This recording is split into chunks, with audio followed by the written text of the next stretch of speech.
सभी दर्शकों को मेरा प्यार भरा राधे राधे। साथियों, आज पूर्णिमा का दिन, फाल्गुन मास की पूर्णिमा। आज के दिन हम लोग अपने घरों में पूजा करते हैं और आज होली का पर्व विशेष भी है। कल से धूली वंदन, होली खेली जाएगी तो कल धुलंडी होगी। आज पूजा पाठ सबने घरों में किया है। होली की बधाइयाँ मेरी तरफ से सभी दर्शकों को। विश्व भर में जितने भी सनातनी रह रहे हैं या गैर सनातनी जो लोग भी हैं, होली को पसंद करते हैं, सबके लिए मेरी तरफ से होली की ढेरों शुभकामनाएं। रोज की तरह पाठ की शुरुआत करेंगे, लेकिन एक छोटा सा मैसेज। होली से हमें संदेश क्या मिलता है? हम अपनी सभी बुराइयों को छोड़ते हुए अपनों से कितना भी मनमुटाव हो जाए, अनबन हो जाए, लेकिन होली के दिन हम जरूर मिलते हैं, रंग लगाते हैं, गले मिलते हैं। यही एक मौका होता है अपनों से मुखातिब होने का, मेल मिलाप करने का। लेकिन ऐसा मौका हम रोज रोज भी पा सकते हैं। तो हम रोज भी होली मना सकते हैं मीठे शब्दों से, मीठी वाली बोल करके। और दोहा भी है कबीरदास जी का कि ऐसी बानी बोलिए मन का आपक होए, औरन को शीतल करे आपहु शीतल होए। तो हम रोज भी मीठा बोल करके मिठास का रंग जीवन में घोल सकते हैं। चलिए कथा की ओर रुख करते हैं। सबसे पहले एक कृष्ण की रामायण। आदो राम तपोवनादि गमनम हत्वा मृगम कांचनम विदेही हरणम जटायु मरणम श्री सुग्रीव संभाषणम बाली निर्दलनम समुद्र तरणम लंकापुरी दाहनम वृषाद्रावण कुंभकर्ण हननम एतद् रामायणम। बोलिए सियापति रामचंद्र भगवान की जय, गौरी शंकर भगवान की जय। गोस्वामी तुलसीदास जी का मैं नित्य प्रति बहुत आभार व्यक्त करती हूँ कि उनके कारण हम कलिकाल के जीव प्रभु चरित्र सुन और पढ़ पा रहे हैं और अपने पापों से हमें मुक्ति भी इन्हीं के कारण मिल पा रही है। एक बार फिर से जयकारा भगवान श्री राम का। बोलिए सियावर रामचंद्र भगवान की जय।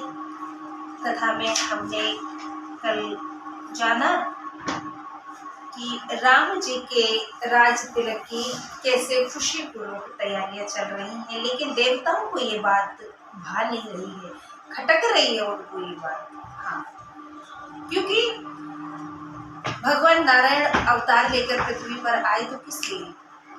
लोगों के कल्याण हेतु।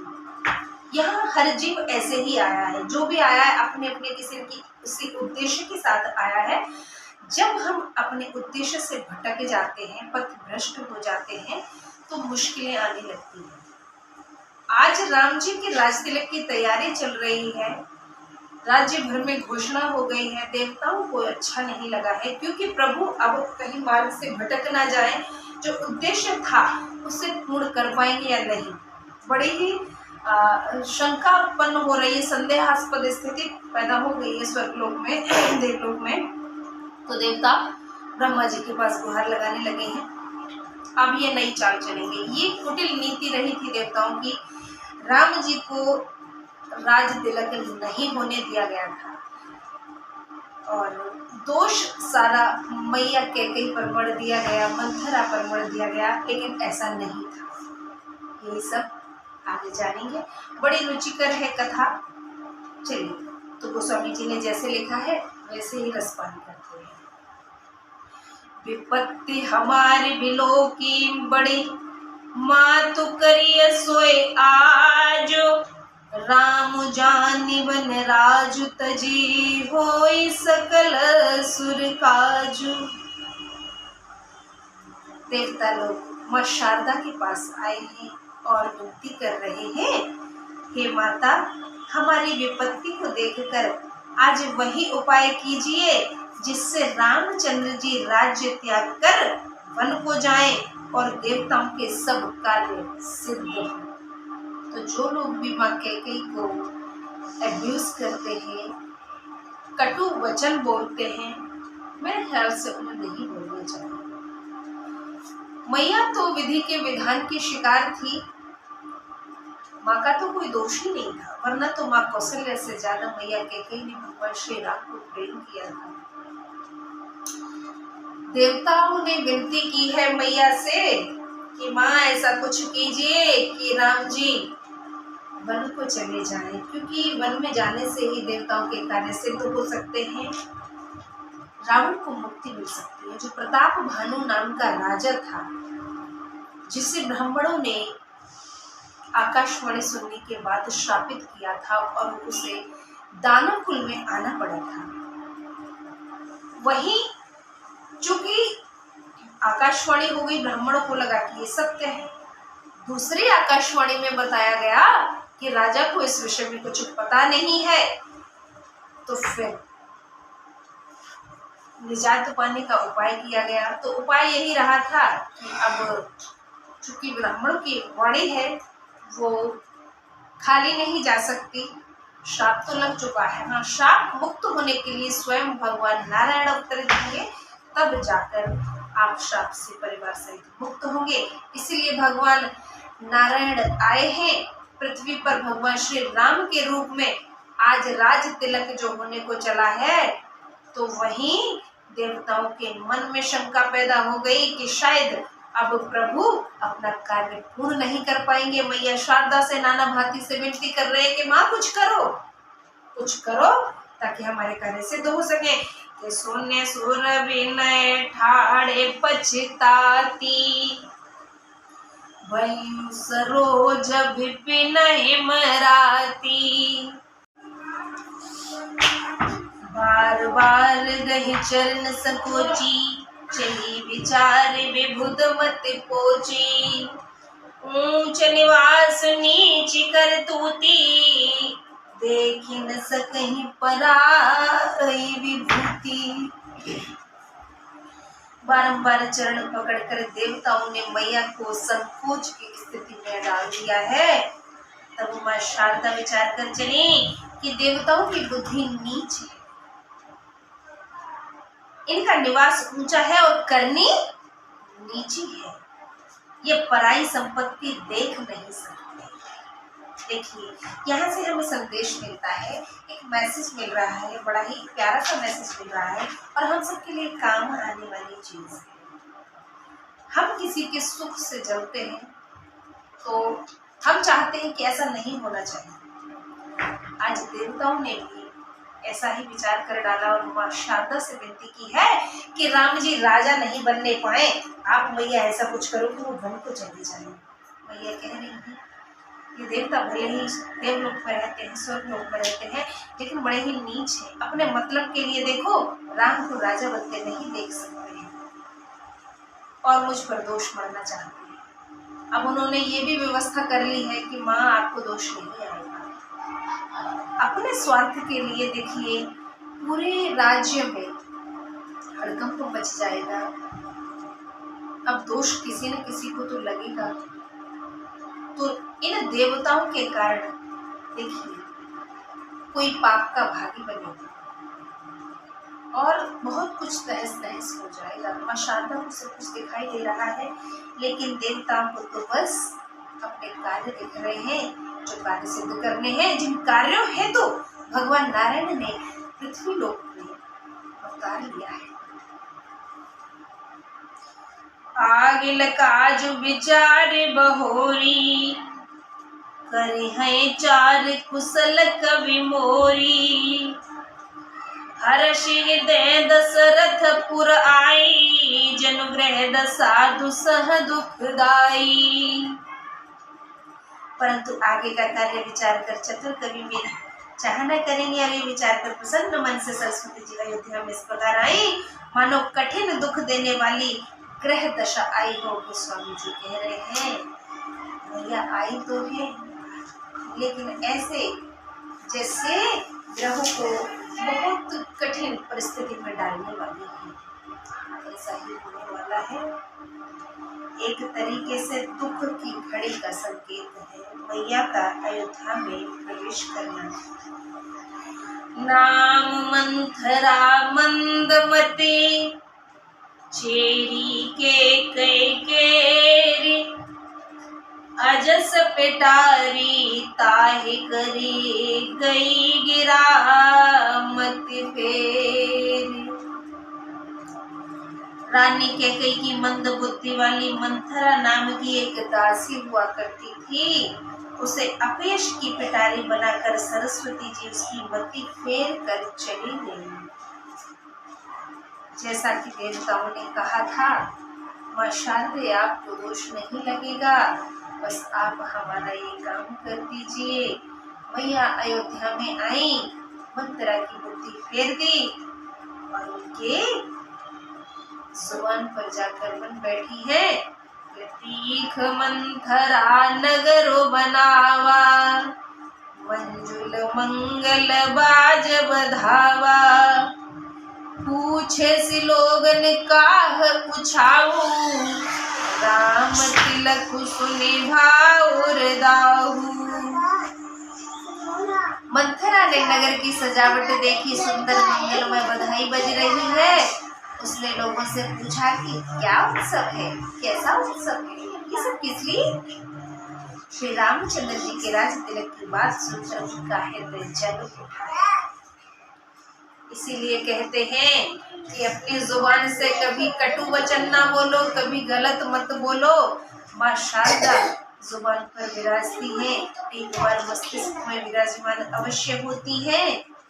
क्या पता वो बात सच हो जाए, वो मैया विराजती है वाणी सत्य हो जाती है हमारी। इसीलिए हमें हर पल सद्विचारों से अभिभूत रहना चाहिए। हमेशा अच्छे विचार हमारे हृदय में, हमारी जुबान पर होने चाहिए, ताकि सब कुछ अच्छा अच्छा होता है, शुभ शुभ होता है। आज मंथरा की बुद्धि फेर दी है मैया ने। करे विचार कुबुद्धि कुजाती होय अकाज कवन विधिराती। देख लागे मधु कुटिल किराती जेगी जिनिगवत कैले कै भांति। यह दुर्बुद्धि कुजाती दासी विचार करने लगी कि किस प्रकार रात ही रात में काम बिगड़ जाए। जैसे कोई कुटिल बिल्ली शहद का छत्ता लेकर ताकती है कि किस प्रकार से उसे उखाड़। भरत मातु पै गए बिलखानी गान मन हंसी कह हंसी रानी। उतर दे न ले उसासु नारी चरित करि डार आंसू। वह उदास होकर भरत जी की माता कैकेयी के पास गई। रानी कैकेयी ने हंसकर पूछा, तू उदास क्यों है रे? जवाब क्यों नहीं देती? उसास लेती है और क्रिया चरित करके आंसू टपका रही है। हिचकी भर भर के रो रही है आज मंथरा। मैया कैकेयी ने पूछा, क्या हुआ है, इतना उदास क्यों है, क्यों रोए जा रही है? हंस कह रानी गालू बड़ तोरे दीन लखन सिख असमन मोरे। तब न बोल चेरी बड़ी पापिनी छाड़े श्वास कार्य जनु सापिनी। तब रानी ने हंसकर कहा, तेरे बड़े गाल हैं, मेरा मन कहता है कि लक्ष्मण ने तुझे कुछ सीख देती है। मंथरा जो थी वो कुछ भी बोल देती थी अटपटा, इसलिए उसे ज्यादातर डांट टपट पड़ती रहती थी। मैया को लगा कैकेयी को कि लक्ष्मण ने, बेटे लक्ष्मण ने कुछ बोल दिया है, तो बोली, हाँ तेरा मुंह बहुत चलता है, तुझे कुछ जरूर लक्ष्मण ने लेसन दिया है, कुछ पाठ पढ़ाया है, तुझे कुछ बोला है लक्ष्मण ने।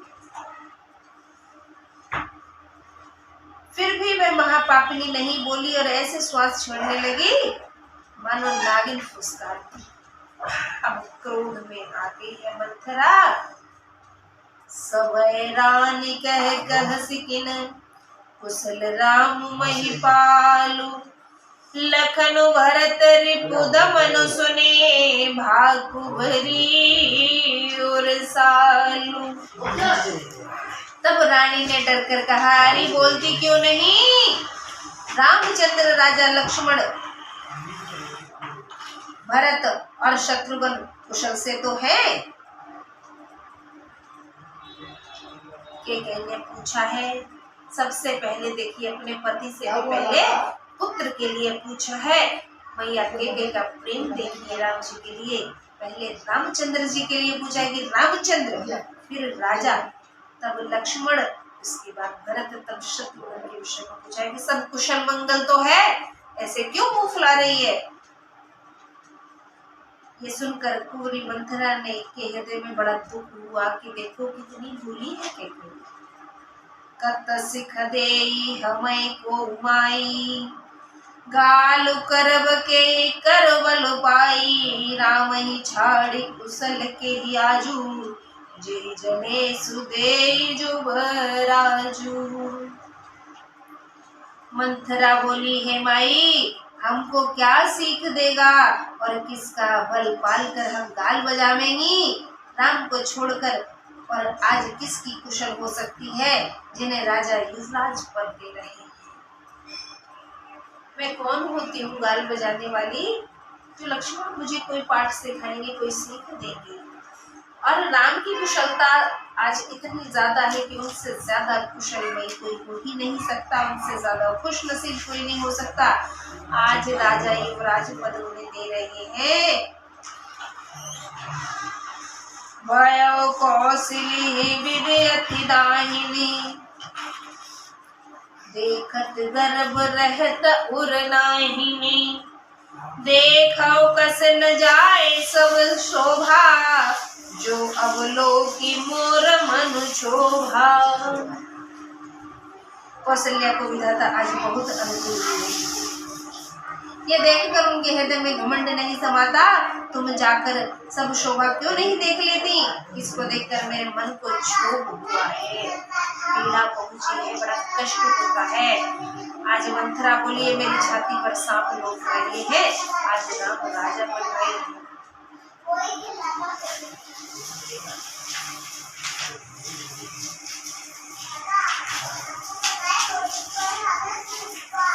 विदेश न सोच तुम्हारे, जानत हसु बस नाम हमारे। नींद बहुत प्रिय सेज तुराई, लखौ न भूप कपट चतुराई।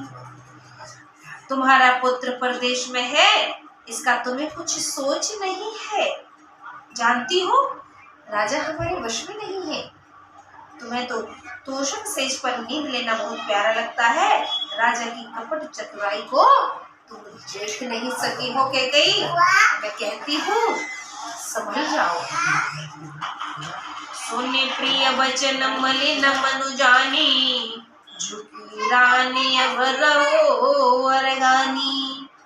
उन्हें अस कबहु कहसी घर फोरी, तब धर जीव कड़ावहु तोरी।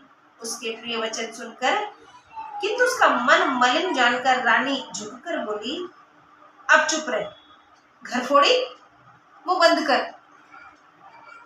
फिर कभी ऐसा कहा तो पकड़कर तेरी जीभ निकलवा लूंगी।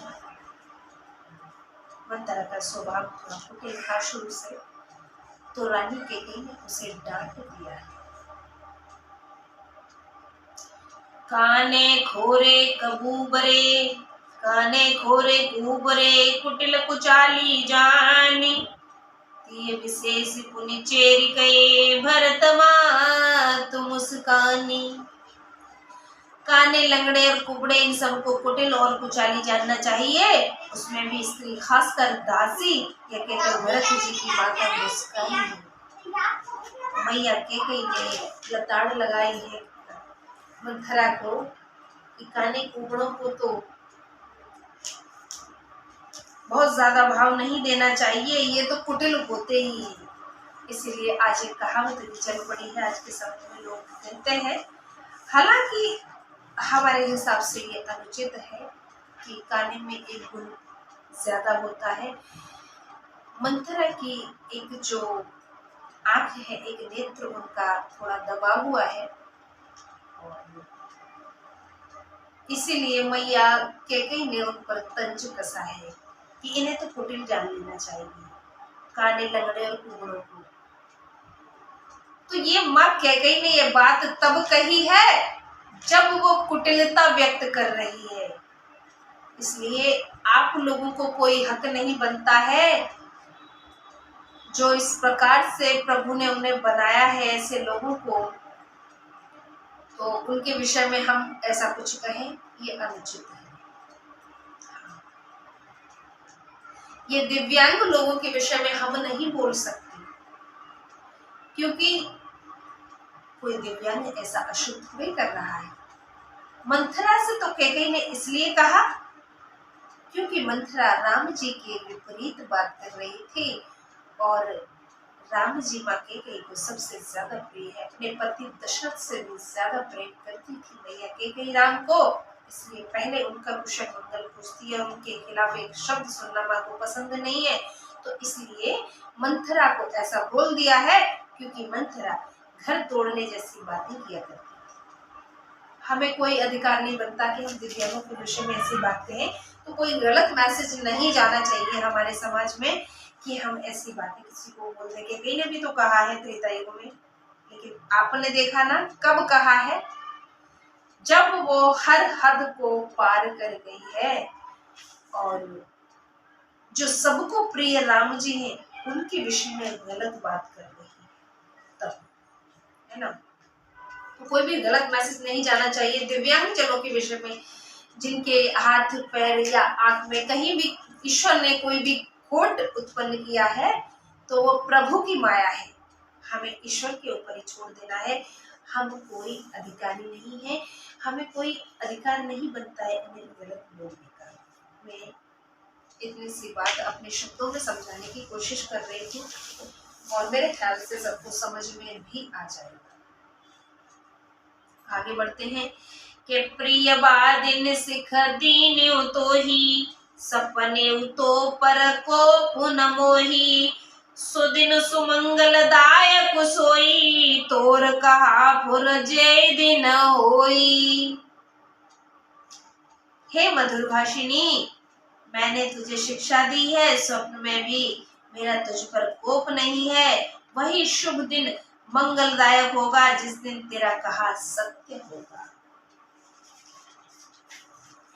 आज मंत्रा नाना भांति से मैया कैकेयी के कान धर रही है कि जेठ स्वामी सेवक लगो भाई, यह दिन कर कुल रीति सुहाई। राम तिलक जो सोचो काली, राम तिलक जो साचो काली, देव माग मन भावत आली। बड़ा भाई स्वामी और छोटा सेवक, यह सूर्यवंशी की सुहावनी रीति है जो राज तिलक सचमुच ही कल है। तो हे सखी, अपनी मनमानी वस्तु मांग ले, मैं वही तुझे दूंगी। मैया कैकेयी ने फिर से बोला है कि बड़ा बेटा जो है वो राज तिलक का अधिकारी होता है और छोटा जो है वो सेवक के समान होता है। तो अगर मेरे राम का राज तिलक कल है तो तू मुझसे मन चाहा कुछ भी मांग ले, आज मैं खुशी खुशी तुझे वो हर चीज दे दूंगी जिसकी तू कामना करे। कौशल्या सम सब महतारी, राम ही सहज सुभाई प्यारी। वो पर करहि स्नेह विशेषी, मैं करी प्रीति परीक्षा देखी। मैया कैकेयी ने फिर कहा, राम जी को सहज ही सब माताएं कौशल्या के समान प्यार करती हैं, मुझ पर राम जी अधिक स्नेह करते हैं। मैंने उनकी प्रीति की परीक्षा भी करके देख ली है, इसलिए तू मुझे समझाने की चेष्टा मत कर। जो विधि जन्म दे कर छो, राम सिय पूत पुतोहु। प्राण ते अधिक राम प्रिय मोरे, तिनके तिलक छोबु कस तोरे। जो विधाता कृपा करके जन्म दे तो यह भी दे कि रामचंद्र पुत्र और सीता पतोहु हो गए, अर्थात पुत्र वधू बनी। ठीक है, ऐसी ऐसी बात कही है मंथरा जब मैया के कान भरने आई है उससे पहले।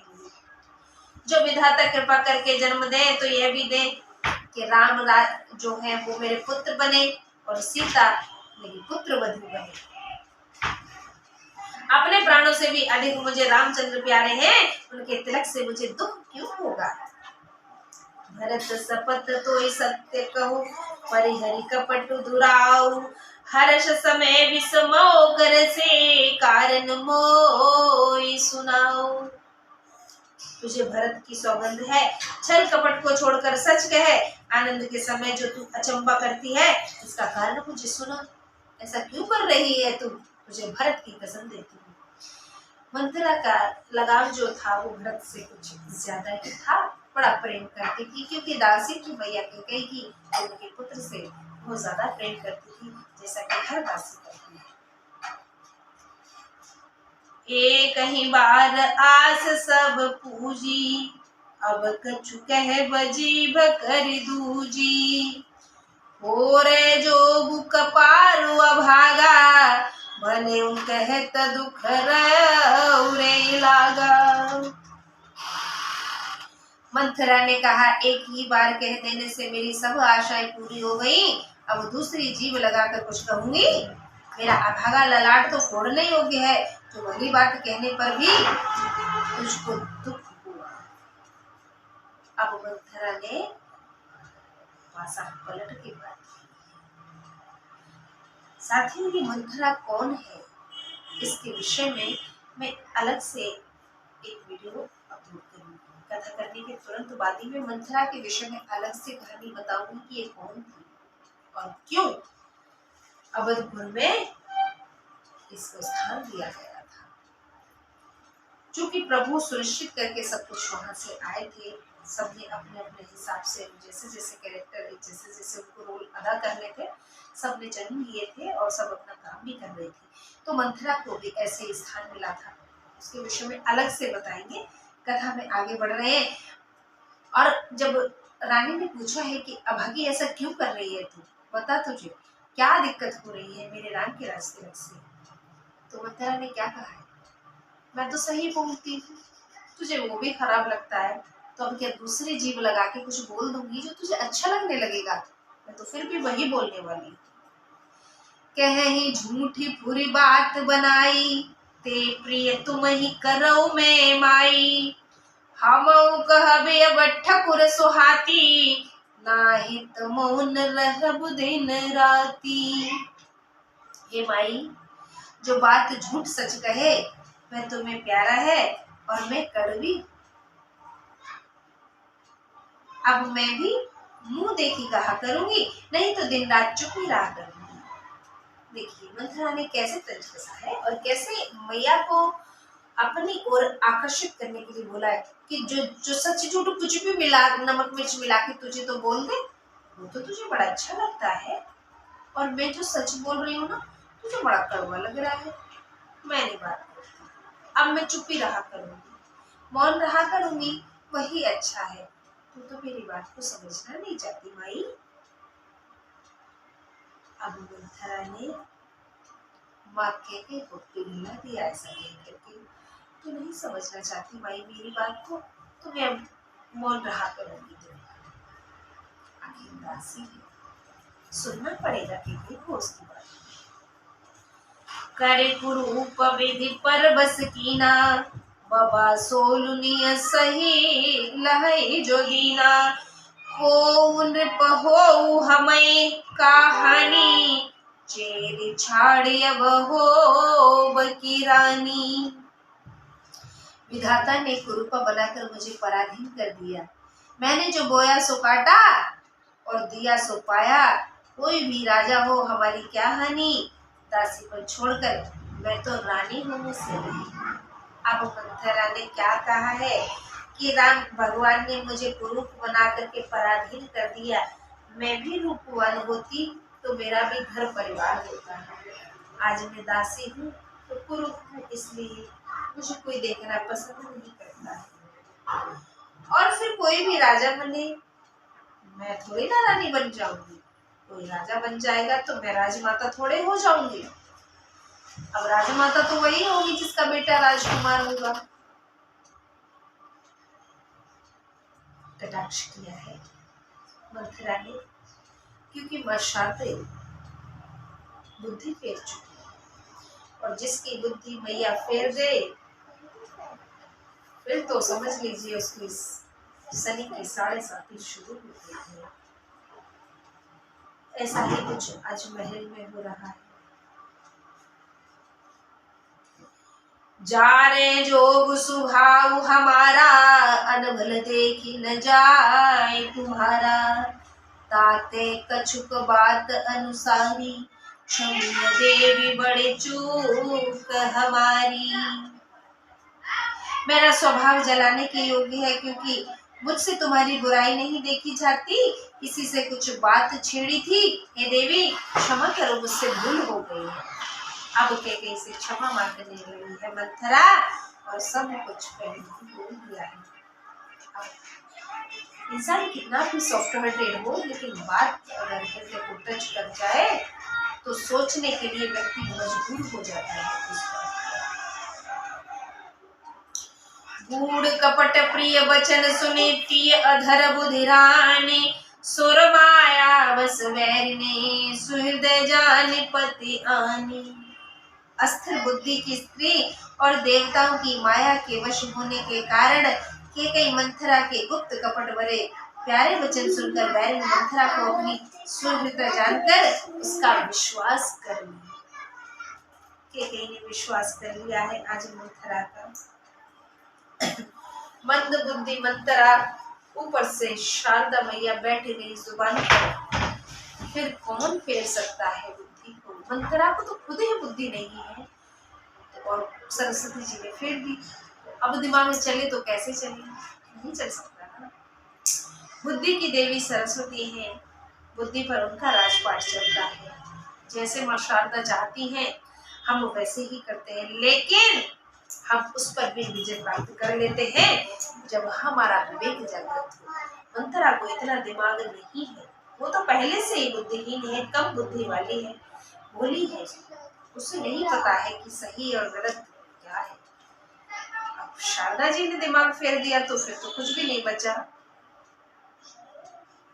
फिर तो कुछ भी नहीं बचा।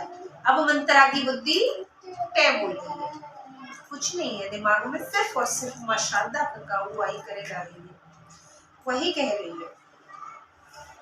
लेकिन मंथरा इससे वाकिफ नहीं है, मंथरा को तो कुछ भी नहीं पता है।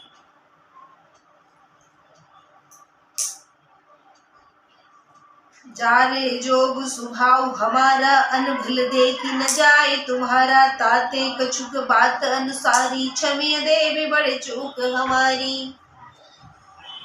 मंथरा ने फिर से एक तीर चलाया है कपट भरा। देवी क्षमा करो, मुझसे भूल हो गई। मैंने तो अपना समझकर आपको अपने दिल की बात की थी, जो मुझे सच लगा, ठीक लगा। गूढ़ कपट प्रिय वचन सुनिति, अधर बुधिरानी। सुर माया बस वैरिणी, सुहृदय जान पति आनी। अब कैकेयी को विश्वास हो चला है मंथरा पर।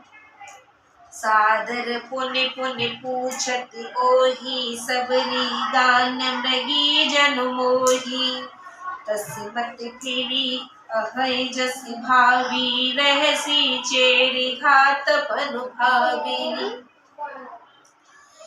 रानी आदर से बार बार उनसे पूछने लगी, मानो हिरनी ढीलनी का गाना सुनकर मोहित हो गई। जैसे होनहार है वैसे ही मती हो गई है।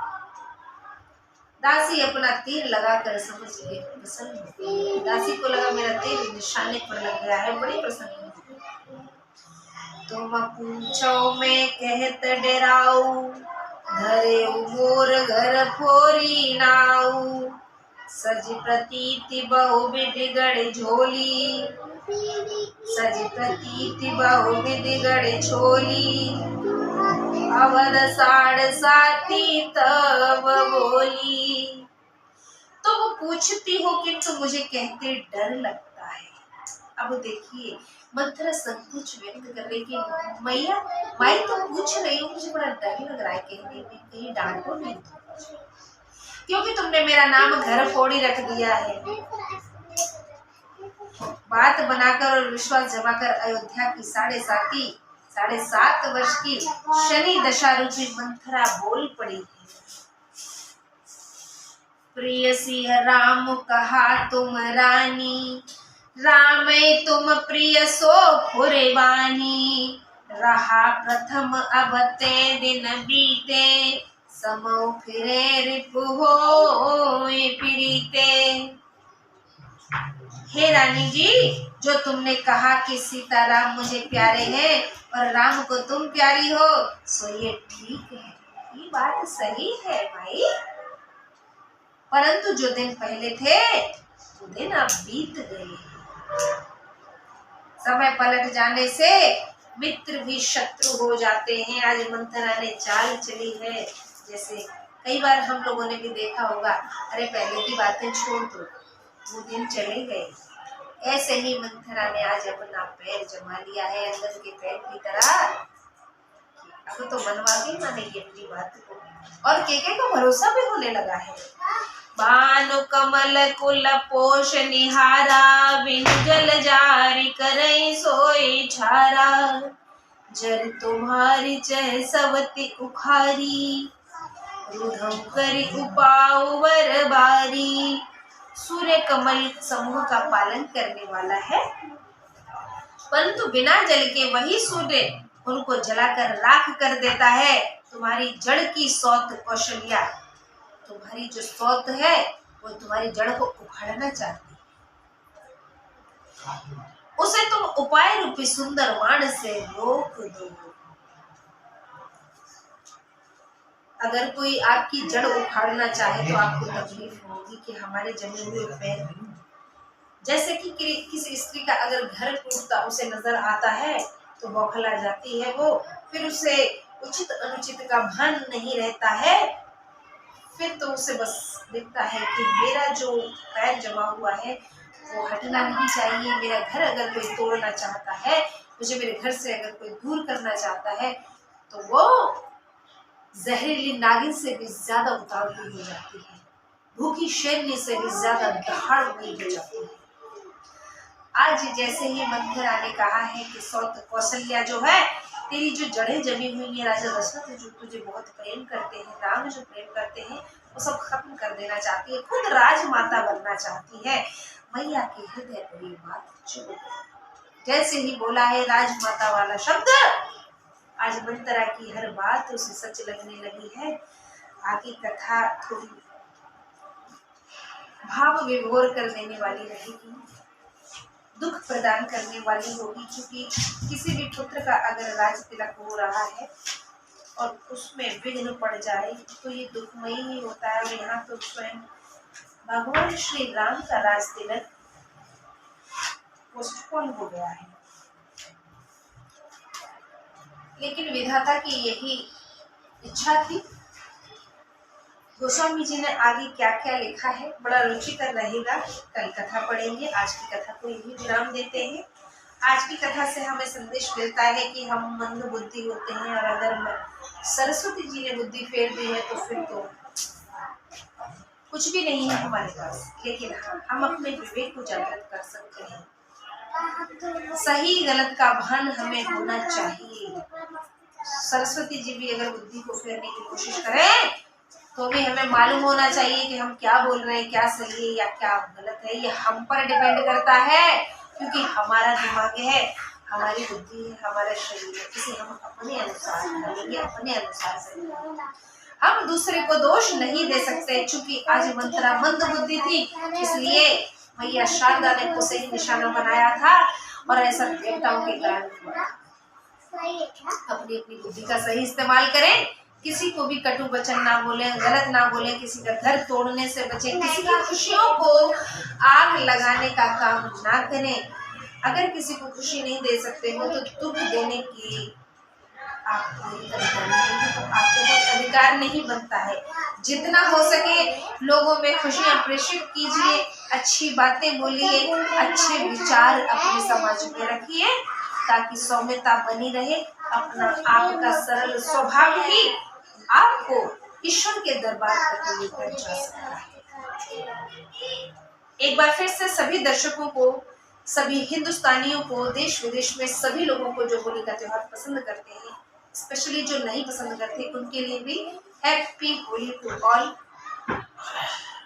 रंग बिरंगे रंगों में खूब जमकर होली खेली, लेकिन मैं समझती हूँ कि हमारी जीवा से निकले हुए शब्द वो रंग बिरंगे होने चाहिए, वो मधुर भाष्य होने चाहिए, जिससे कि ना सिर्फ हम चेहरों पर गुलाल लगा सके, ना सिर्फ हम चेहरों को रंगीन बना सके, बल्कि जीवन में मीठी वाणी बोल करके अमृतमय रस घोल सके। इसी शुभ विचार के साथ श्रद्धा यादव आपसे अनुमति चाहती है। कल फिर आपसे भेंट होगी, तब तक के लिए नमस्कार, राधे राधे, जय श्री राम।